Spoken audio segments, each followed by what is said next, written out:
really have two primary. One, we have the worst right-wing bomb maker in history, or we have a false flag operation where it's a left-wing type of operation to create hysteria and to play on the hearts and minds of those who would be independents or undecideds come the midterm. There is an old saying, history rhymes. Republicans' false flag claims that the targets of this week's mail bombs were somehow responsible for the attacks on themselves was jarring, but not unprecedented. It wasn't unlike the response of some on the American right to the reign of white nationalist terrorism that accompanied the civil rights movement of the 1960s. That terrorism included the firebombing of homes, buses carrying civil rights workers, and even churches. In 1963, the National Review, then the preeminent voice of American conservatism, responded to the bombing of the 16th Street Baptist Church in Birmingham, which killed 4 little girls, by saying of the as the then as yet uncaught perpetrator, quote, "He set back the cause of the white people there so dramatically as to raise the question of whether, in fact, the explosion was the act of a provocateur, of a communist, or of a crazed Negro." Like I said, history rhymes. My panel is back with me. So it was not just commentators on Fox News who floated this theory that it was all just a false flag operation by the left to try to potentially kill federal postal workers and potentially kill 2 former presidents and another dozen people just to make the Republicans look bad. Let's just remind ourselves that's what their theory is. That theory was also perpetrated, this is cut one for my producers, by Dinesh D'Souza, who's newly repopularized on the right, by Lou Dobbs, by Ann Coulter, by Michael Flynn Jr., the son of the former National Security Advisor. And it filtered all the way from there on down. Let's play, this is cut 3 for my producers. This is a supporter of Donald Trump putting forward his own personal theory as to who did these bombings. Mail bombings, attempted. Obama probably sent his to himself, and Hillary probably sent hers to herself. So you don't think this guy actually sent these bombs to these officials? No, probably not. Why? They probably had it done.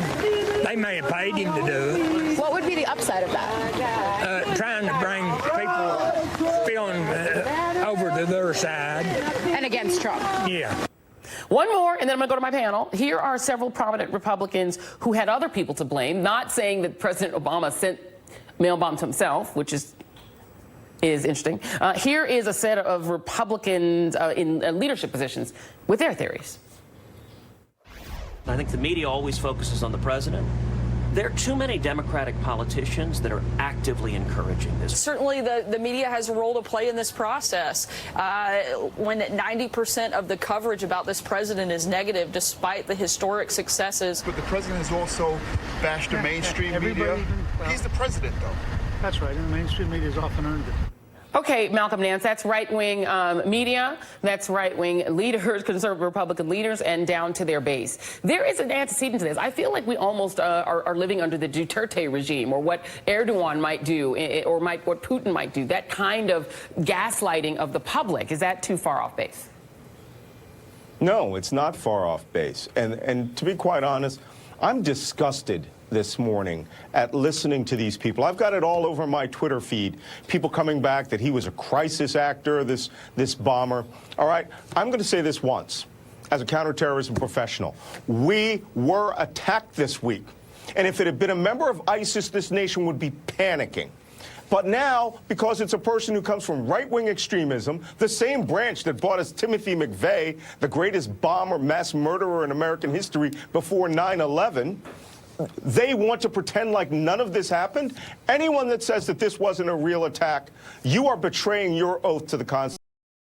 You are acting in an un-American fashion, and you are allowing other people to believe that they can carry out this type of attack. This is support of terrorism when you don't call it out for what it is.